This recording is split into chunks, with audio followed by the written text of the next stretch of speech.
ஆயுஷ் அப்படின்னுள்ள அனைவருக்கும் பணிவான வணக்கங்கள். எஸ்ஜிடி, பிடி, டிஆர்பி தேர்வு தொடர்பாக உள்ள part A Tamil eligible test minority language teachers ரிலேட்டடான கோர்ட் கேஸ். இந்த தடையாணை வழக்கு விசாரணை மார்ச் 4ஆம் தேதி இன்று விசாரணைக்கு வருகிறது. இது 17ஆம் தேதி மார்ச் மாதத்தில் ஒத்திவைக்கப்பட்டது. ஆனால் சட்டென்று முன்னாடியே வருது. இந்த மார்ச் 4ஆம் தேதி இந்த விசாரணை வருவதற்கு முன்னால் எத்தனை முறை விசாரணை நடந்திருக்கு பார்த்தீங்கன்னா, இது 2/2/2024 அன்று முதலில் ஒரு அட்மிஷன், அதன் பிறகு 11/3/2024 விசாரணைக்கு வந்திருக்கு. 5/4/2024, அதன் பிறகு 4/2/2025, அதன் பிறகு நமக்கு 28 பிப்ரவரி மாதம், அதன் பிறகு இப்போ. இது ஒரு வரலாறே இவ்வளோ தான் நமக்கு சொல்லப்போனால்.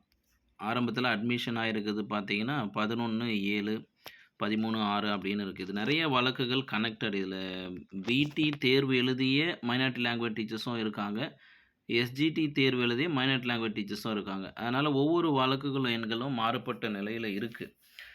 அது அட்மிஷன் ஆன டேட்டும் பார்த்தீங்கன்னா சீக்வன்ஸாக ஒரே நம்பருக்குள்ளே எடுத்துன்னு வந்துட்டாங்க. இப்போ ஒட்டுமொத்தமாக தமிழ் எலிஜிபிள் டெஸ்ட் ரிலேட்டடாக வழக்குகள்லாம் ஒரே வழக்கு விசாரணைக்கு எடுத்துகிட்டு வராங்க. இது தொடர்ச்சியாக பார்க்கும்போது ஆரம்பத்தில் ஜஸ்டிஸ் முகமது ஷஃபீக் அவர்கள் அமர்வில் இருந்திருக்கு.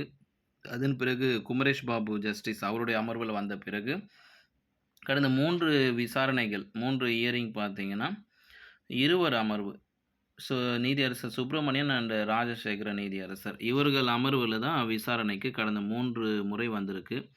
இது 17/3/5 ஒத்திவைக்கப்பட்டிருந்தாலும் இன்று விசாரணைக்கு வருவது ஒரு சிறப்பு நிகழ்வாக பார்க்கப்படுகிறது. இன்று விசாரணை முடிவில் என்ன தீர்ப்பு வருகிறது என்று பொறுத்திருந்து பார்ப்போம்.